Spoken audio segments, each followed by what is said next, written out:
So the most interesting thing about materialism is that most people don't recognize that it is basically postulating that the entirety of what we experience is imagined.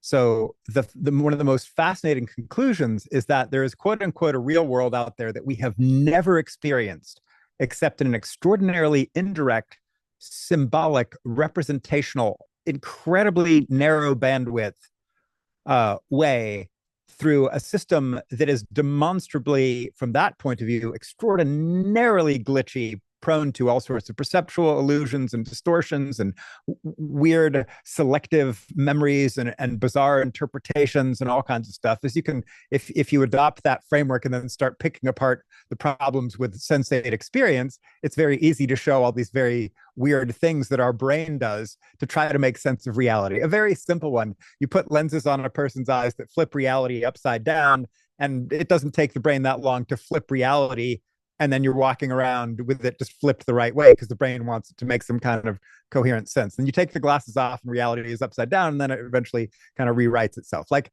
these are obvious examples of the fact that not to be too totally postmodern about this, but there's making some points that this reality is entirely constructed. We don't, there is no such thing as red. There's just photons of particular wavelengths. There is no such thing as warm. There's just molecules of particular average energetic, levels of, however fast they're wiggling or something. And so the funny thing is about materialism is that even as it posits that the reality we see is highly pre-processed and glitchy, and as anybody who's ever been in a jury that saw, like, three people saw the same thing and they all attempt to describe it, like, and their stories are going to be totally different, and which actually happened and how does that correlate with video footage, who even knows. And so, like, the system is glitchy intrinsically, and it's also totally unreal from a materialist point of view.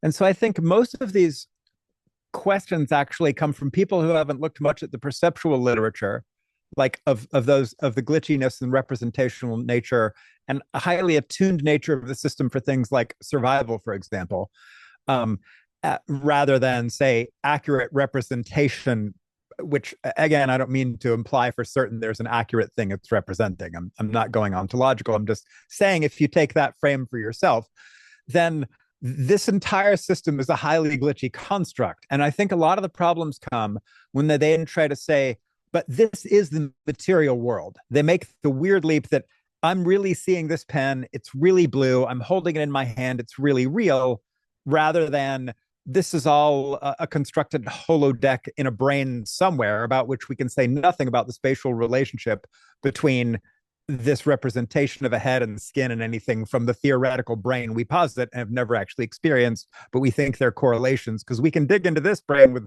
something and put a probe on it and twitch and it'll do whatever strange thing, right? Or, and then, but they make that conceptual error in their own based, on their own theory. So materialism, curiously enough, posits, and the thing is, what most people actually care about is experiential reality, right? And experiential reality, from a materialist point of view, is unreality almost entirely, except it's sort of loosely representational, right? And the amount of, like, the visual, the quote unquote, like, electromagnetic spectrum we see is incredibly limited.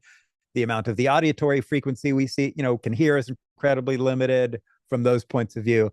And the brain does weird stuff, right? So, and perception does weird stuff. So I think a lot of the problems come when people forget that and they assume this is really the pen, it's really this blue, it's really this shape. Maybe, sure, there's some correlative things that are very useful if you adopt that view. I can throw the pen up in the air and hopefully kind of catch it, right? There's some predictive things that are useful, but that doesn't mean the pen is actually blue or even actually necessarily that shape or texture or feels that way in some posited materialist reality. So that's the first thing that it was worth pointing out.